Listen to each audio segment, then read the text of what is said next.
we want to welcome the listeners today to the Winning Response podcast. We are so excited about our special guest that we have on today, Carolyn Hill. She is a former Dallas Cowboy Cheerleader. She is a women's ministry director. She is a worship leader and a business owner, and she is in the process right now of writing a devotional called Lessons I Learned as a Dallas Cowboys Cheerleader. And I've seen some snippets from that, and I'm really excited. It's really neat how you've kind of correlated some of those lessons from then to today and walking with the Lord. With Carolyn's story today, we are correlating that with Daniel. The episode that we recorded last week, you heard us say that Daniel was a man of honor. Daniel loved God with his whole heart. Even from a young guy, he honored God. And he received honor from God because he honored him. And he received favor with God and man. He was a man of great character. They couldn't find anything wrong with Daniel. He was a man of prayer and praise. And so today we're going to kind of correlate Daniel with Carolyn's story. And so would you mind starting off telling us a little bit about yourself? Okay, yes. Well, first of all, thank you so much for all your kind words. I'm very honored to be here with y'all today. So I am married to Dr. Jared Hill. He's a chiropractor. And we have been married for almost 25 years, and that'll be in April, will be our big 25th anniversary. So we're excited about that. And yes, we run a chiropractic clinic. We've been open now about 24 years. So pretty much our whole marriage, we've been in business together with that. And we have two sons. We have Connor, who's 21, and then we have Dylan, he's 16. And I'm outnumbered in my house because I don't have any, female energy around here. It's all. I can totally relate. I'm in the same boat. I have two sons as well, about a little bit older than yours, but I know. Yeah. Yes, it's all about the guy stuff. But anyway, even I have two male dogs even.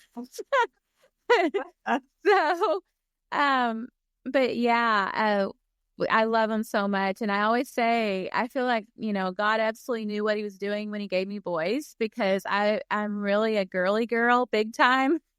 And he knew I needed some rounding out, kind of get a little more well-rounded. So it's been good. I've learned a lot. When did you first have an awareness of God in your life? Well, I was raised in church my whole life. And I mean, from a very young age, I remember, in worship time at church, just, I probably couldn't articulate it at that young of an age, but I knew and felt the presence of God from a really young age. But I was thinking about this, and when I was about 10 years old, we lived out in the country, and my dad had a farm. And one day, I went walking out in our back pasture, and there was cows and horses out there, as normal. And I love being out in nature, and I do feel God's presence in nature a lot. I love being out in his creation. But anyway, so I was walking out there, and I came upon a mama cow who was about to give birth. And I was all by myself. It was just me out there and these animals. But I sat there with that mama cow the whole time, like until she had her little baby. And I am telling you, that was like an overwhelming presence of God in that moment. And I think I was praying for the mama, and the baby. But I don't know. It was like the first time I ever just knew that I knew God is with me. He is right here in the middle of this pasture, in the middle of Texas, nowhere, and he was with me and he was with them. And I remember that was my first time I was like, wow, God is with us. God is with me. And I felt it. I felt it really strong. Yeah. That reminds me of David out with the sheep. Yeah. Out with the sheep. Yeah. Yeah. Yeah. So just as we talked a little bit how Daniel had received favor from God and men, can you tell us how you have experienced the same thing in your life as far as honor and favor from men and him when you have honored him? Yeah. Well, thinking about, I love the story of Daniel, and, he's incredible, and I would only hope to be able to be like him. But I do know that at times, for an example, when I was a Dallas Cowboys cheerleader, I look back at that and I think, how did I even make the team? And I'm not just saying that seriously. I really was shocked and amazed that I made it. There were several things that I shouldn't have made it for. Number one, I was too short, which I know sounds ridiculous, but I really am. They really prefer the taller girls and everything, and I was very short. And then also the level of dance and everything that these women could do, I really shouldn't have made it, honestly. But I did make it, and I look back on that and I think the only reason I can really see is that he had me there for a reason. I mean, it was a dream of mine because I always wanted to be one. I grew up in Texas where our whole family were huge Cowboys fans, and I grew up in dance and performance and singing and all of this, and I always wanted to do it. But, honestly, I didn't really think I had a chance. And, but it's like God got me in there. And when I was in there, I had many opportunities with different girls that I, was on the team with, and different people I came in contact with, to share the Lord with them. And also, God really grew me big time during, through that whole experience. I kind of came from a small town girl, and all of a sudden I was in this world where, it was the NFL and it was the Dallas Cowboys. And at that time it was like Super Bowl, they had been winning Super Bowls. And it was a big, change for sure for me to go into that world of glamour and all the things, and even the non-glamorous parts of like just the worldly things that go on and all of that. And so I was there for a reason, not only to minister to some of the other girls and things, but also I feel like God, he showed me what was important, because I was kind of like, I was so young and I was wanting to get into the entertainment business and all of that. And I learned a lot of what was important, what wasn't important, what was godly, what was not. And, you have the world kind of just screaming what is supposed to be important, but then you have to come back to, what is important from what God says in his word, who we are in him, and all of that. I love that, because when we look at Daniel, he had to do the same thing. He was thrust into a foreign country where they didn't worship God. They didn't do godly things. And he made a choice in that moment to do things God's way and not the world's way. And it sounds like that's what you had to do. You had to recognize and choose, and God honored you in that as you made those decisions to do that. So that's awesome. Well, thank you. And one thing that was really cool too, that he showed me favor in, was the Dallas Cowboys cheerleaders do a show that's completely separate than for the football games and all of that. And it's like this stage show that we took on the USO tours, and we got to travel to 12 different countries and performing for the military, our U.S. military, and all these military bases all over the world. And then we also did this stage show like all over the country for different, industrial shows and things like that. And because I sing, I got to be a part of that, because that was part of the show, was they had a few numbers where we sang and things like that. And so again, it was like I found myself all of a sudden traveling the world. Like, it was like, how is this even happening? You know what I mean? It was crazy. It was crazy. But it was so cool, too, to, get to see the world, get to go and meet all these military personnel all over the world that were serving our country, and just seeing what they go through and all of that. That's amazing. Yeah, that's total favor. Did you experience opposition and or any kind of jealousy when you were part of the Dallas Cowboys cheerleaders, and how did you handle that? We know in Daniel's story that there was a lot of jealousy, and that's ultimately what caused him to be thrown into the lion's den, where God rescued him. But did you have any of that? going on in your life? It's interesting because the girls that I actually cheered with, the ones we were, teammates, we were not jealous of one another. We were really just bonded because it's a pretty tough experience to go through, and there wasn't anything there. But what I did experience were people from my hometown. I had a few people, that kind of I actually had one lady say to me, "Who do you think you are?" Like when I was even going through the tryouts, like, why do you think you would even have a chance? Why would you even think so highly of yourself that you would even go and try? You know what I mean? It was very hurtful.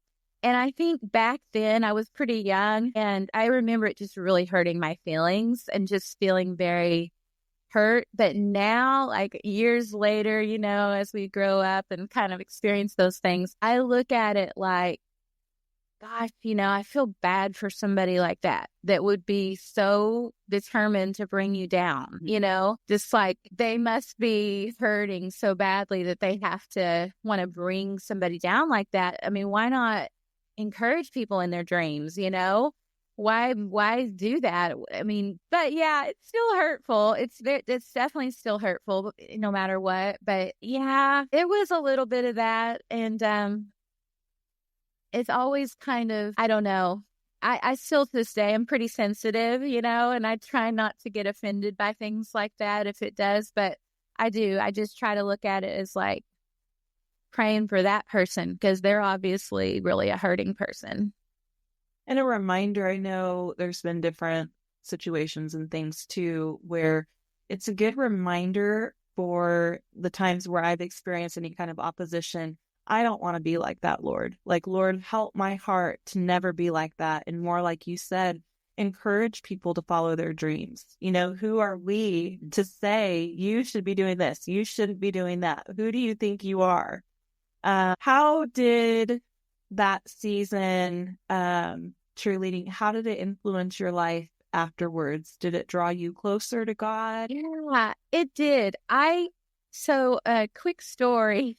On one of my trips, we were actually over in Europe, and we on our plane ride, we were going from New York to Amsterdam, and I got just really, really sick, like to my stomach. Like I just kept getting sick, and I didn't know what was going on, but it was just really bad. So by the time we got over there, they called like a doctor to check up on me and everything. And long story short, I end up in the hospital over there. And they never knew exactly what happened. My white blood cell count was super high. It could have been like just a food poisoning thing. I'm not sure. But what happened is they thought I was having an appendicitis, or my appendix was, ruptured or something like that. So they care flighted me on a helicopter to Ramstein Air Force Base in Germany. And anyway, while I was there, I mean, I was so disappointed because I was, this was not my plan, but God used it at that moment. And I was kind of wrapping up. This was kind of the end of my year with, the cheerleaders and everything. And he really showed me, because I thought I might die. You know what I mean? It was so bad. And the doctors didn't know what was wrong with me at the time. And I thought, when you come into those situations where you actually feel like you might die, it was like God just showed me very clearly. And I wrote it down. I said, number one, I want to serve God with the rest of my life. And I was ready to retire from cheerleading. And number two, I wanted to marry Jared. And funny story about that is he was in chiropractic college, and he was very, very like cautious about, I don't want to get married until I'm, established and making money and all of this kind of thing. And I was ready to get married. Forget that. Yeah. So long story short, I make it back to the US, and I'm recovering, I'm getting better, all this kind of thing. And, but I took that very seriously. And after that, I decided, yes, all that kind of entertainment and all of that kind of thing is very fun and exciting, but I really believe God had a call on my life to be, in ministry and serving Him and living my life for Him and not getting involved in all the worldliness that's so easy to get into when you're especially in the entertainment business. And so it did change my life because I felt like after being a part of all that, it just solidified what God really had for me in my life. And yes, he's able to use you in those kind of places, but it was time. It was time to really step into that and actually be in, more into ministry and helping people and that kind of thing. Yeah, that's awesome. When we look at Daniel, Daniel was a man of prayer and praise. And how have you implemented prayer and praise in your life? I know you lead worship and different things. How has that, been an important part of your life? Well, every day, or at least I try every day to get up early and spend time with God in prayer. And I do love to start out by just playing praise music and just getting into, a time of worshiping him. But what's funny is I was not a morning person at all. Like I was used to being up late at night, and sleeping in. I'm sure. But now I get up super early. And the only way I can explain that is just that, I feel like it was just like a discipline that I had to learn. And now, it's just natural. It's like normal to me to get up early. But I love to get up before anybody else. I love to get up super early, have my coffee, spend my God time.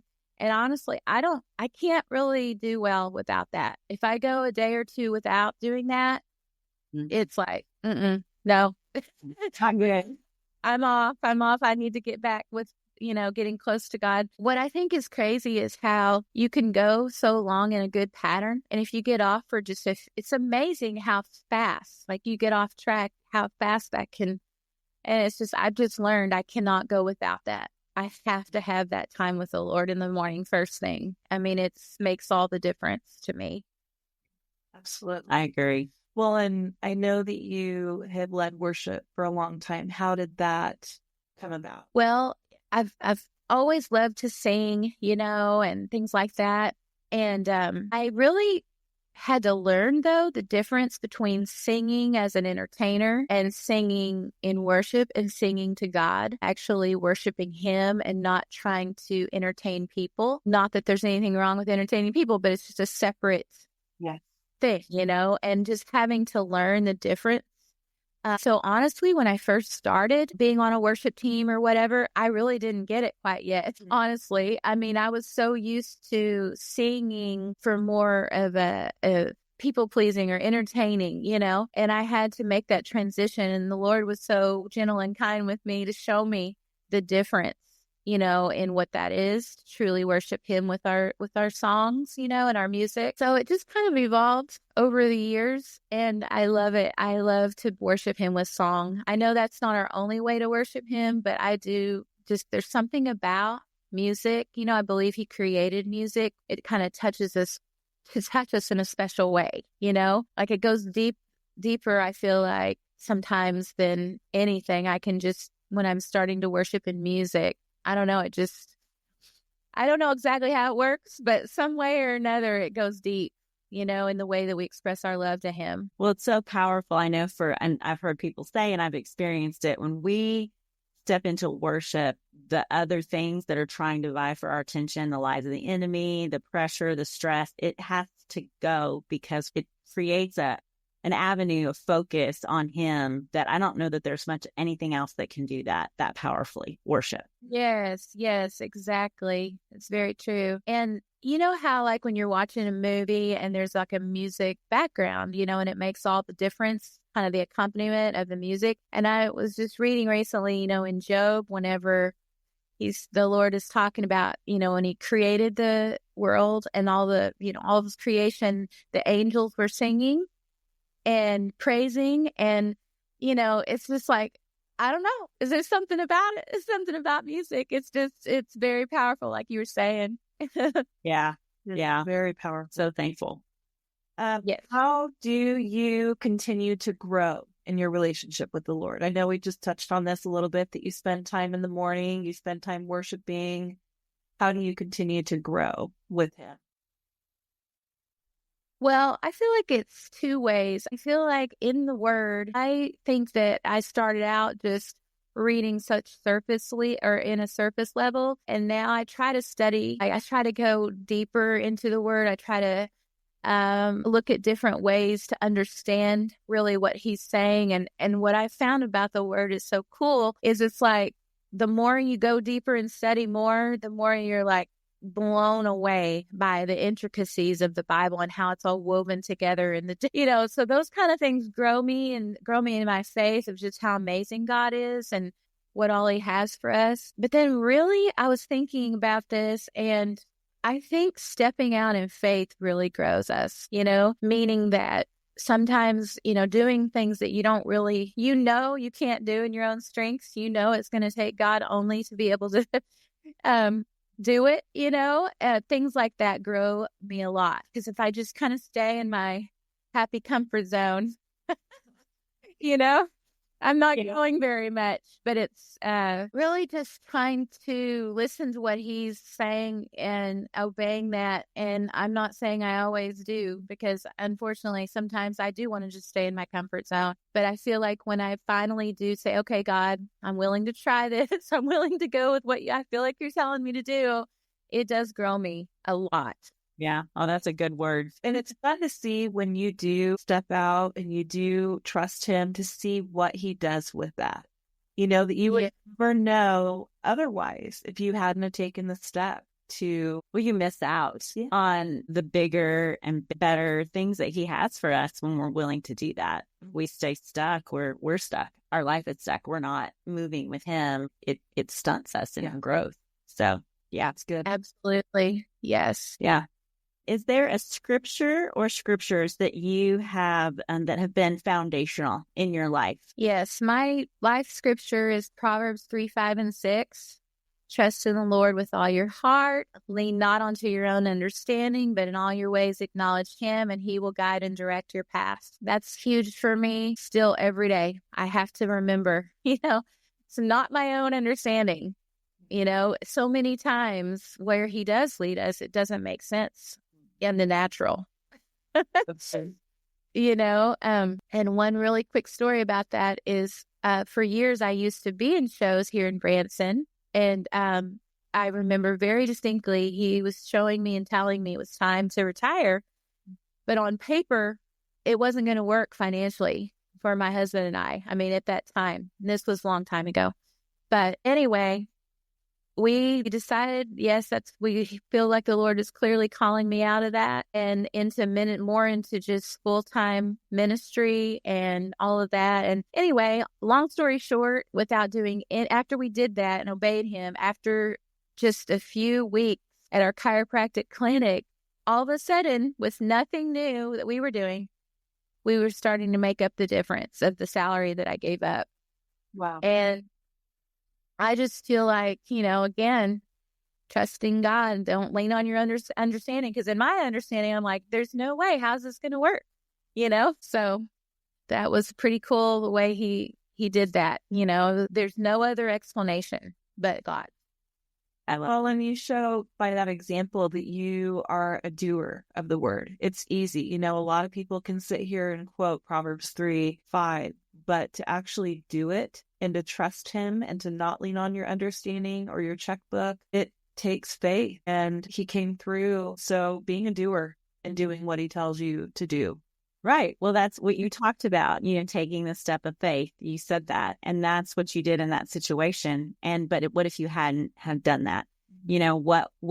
How would the trajectory of your life and your business have been different if you hadn't obeyed? It's that difference of being willing to step out and do it, and how the Lord then it enables him to come in and do the impossible, seemingly impossible in a situation, because we trusted him enough to do what he showed us to do, even though we didn't understand it in our mind. It's so good. Yes. What is one thing that you would encourage our listeners to do to win in life? The title of this podcast is The Winning Response, and we have already looked at some people in Hebrews 11 who have chose to respond to God in faith, and he did what you were just saying, Jen. He did the impossible in their lives. So what's something that you would encourage them to do to win?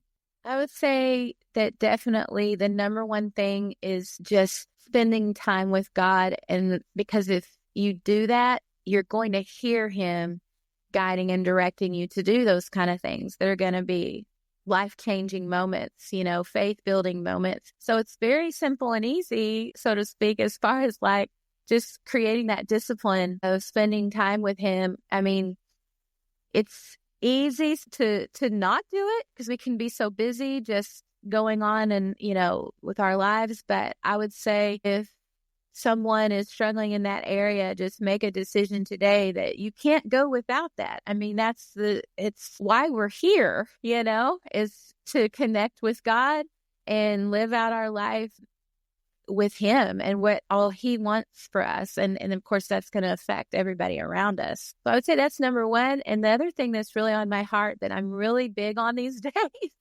is forgiveness. I'm really working hard in my life. Anybody that I've ever been, hurt by, or if I've hurt them or whatever, I've been working really hard with the Holy Spirit to work on that. I don't want to have any bitterness, unforgiveness in my life. And I just know how much that's freed me. So much. I mean, it's like, and again, that's hard to do sometimes with certain situations, but it's so worth it. And God knows what he's talking about when he tells us to forgive no matter what. I mean, we must do it. I mean, and so that's a big one too. I feel that holds people back a lot. I know it's done that in my life when I've held on to things.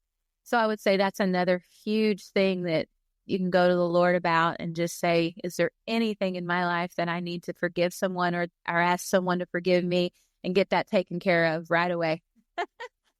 True. Such a good one. So good. And we've talked with, I'm thinking of Tyra. We did a series with Tyra Raines, and she's talking about forgiveness. And there's times where the Lord will deal with us to go to somebody and apologize, even when we don't feel like we've done something wrong, Yeah. to break any power that the enemy would have in that relationship or that situation so that he doesn't have a foothold. And it takes humility. And we want to forgive because we want to be forgiven. The word says that we're supposed to forgive if we want our Father in heaven to forgive us. And there's so much freedom in forgiveness. So that's a really good word, Carolyn. Yeah. Well, thank you so much. As I was sitting here just listening to your story, and, it's so cool that you had the opportunity and the experience being a Dallas Cowboys cheerleader. But first and foremost, you are a child of God. You're a daughter of the Most High King. And, it's neat to see. I think sometimes people can put their identity in something. I'm guilty. I've done it before too. Put your identity in something. And it's just neat to see how the Lord's brought you out and how you are influencing people through that experience. And so thank you so much for being here. Thank you for being willing to share your story. I believe that a lot of listeners will hear this and they will be encouraged and helped. And so, yeah, thank you. Oh, thank you guys so much. I've loved being with you, and I love what you're doing, and it's making a huge impact. So keep it up. I'm excited. Yeah. Just want to thank you for being with us today. And we just say goodbye to our listeners today. We'll be back next week.